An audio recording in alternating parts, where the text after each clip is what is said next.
Hello and welcome back to my channel. In today's video I will show you how to look your War Thunder better. So let's get started. So first of all we'll just open here our browser. So in your browser you would likely search for the look of the battle look over here. Okay. So to look better you can just go to settings also and you can just follow these steps. So here we can see it's a pro graphic off.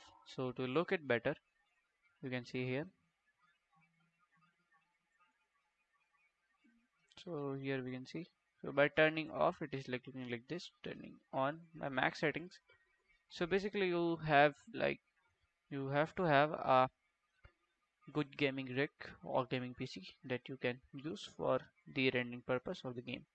So this is how we can just uh, make the better look in our